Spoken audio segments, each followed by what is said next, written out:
Prior to the 19th century, Japan, under shogunate rule, was completely cut off from foreign countries. This changed in 1853 when American Captain Matthew Perry sailed to Japan, accompanied by 4 ships in a letter demanding open ports and protections for shipwrecked and stranded Americans. Japan, then lacking an industrial economy and military, was forced to acquiesce to the deal, which allowed U.S. trade, political influence, and the status of most favored nation. Commercial treaties soon followed, as well as rapid industrialization and integration of Western culture.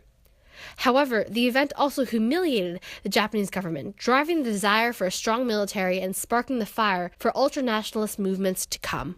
1868 marked the beginning of an important era in Japan called the Meiji Restoration. During the Meiji Restoration, feudal lords lost power, and power was restored to the emperor. There was a significant amount of Western influence, which led to a more democratic and modernized environment in which men could vote and women joined the workforce. The Great Depression and food shortages led to Japanese people blaming Western influence for all of their problems. The Great Kanto earthquake was a very powerful earthquake that led to the death of many Japanese people. This earthquake angered many Japanese people and drove them to seek a scapegoat to blame for all that had happened. As a result, minorities, especially Koreans, were targeted, which led to even more nationalism. This newfound nationalism, leaders would claim that they needed to conquer more land. They looked to China to serve this purpose. So, the Japanese government planned to blow up Manchuria. Their plan succeeded, and they blamed the disaster on Chinese bandits.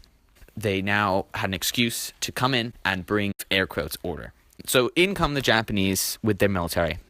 And so now, under Japanese occupation, Chinese citizens were forced to learn Japanese, as well as bow whenever a Japanese soldier was seen. Japanese thought that the Chinese were inferior, and this clearly showed in the treatment. Meanwhile, the Japanese military continued to move through China. They were met with resistance in Nanjing, a city in China, in 1937.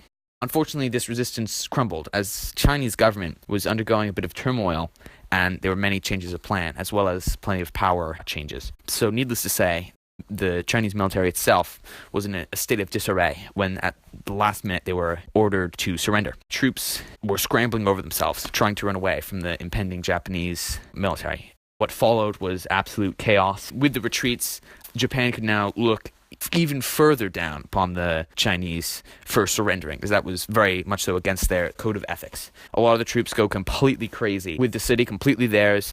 They were ordered to kill all, plunder all, and burn all. And it's this massacre. They're killing and torturing soldiers. People are being raped. It's really, really bad. I don't think that really describes it. This massacre lasted for 6 weeks. At the end of it all, approximately 150,000 to 300,000 people were killed. Afterwards, soldiers would brag about their, air quotes, achievement. So naturally, images and the news spread to the U.S., and this started to plant the seeds for Japanese resentment. Meanwhile, in 1948, several of the people involved with the massacre in Nanjing were tried.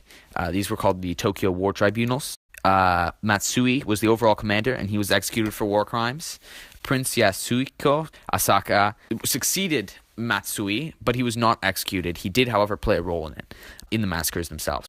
Akira Muto was also an officer. He was the closest person to these atrocities, the closest person with power to the atrocities, and he was executed as well.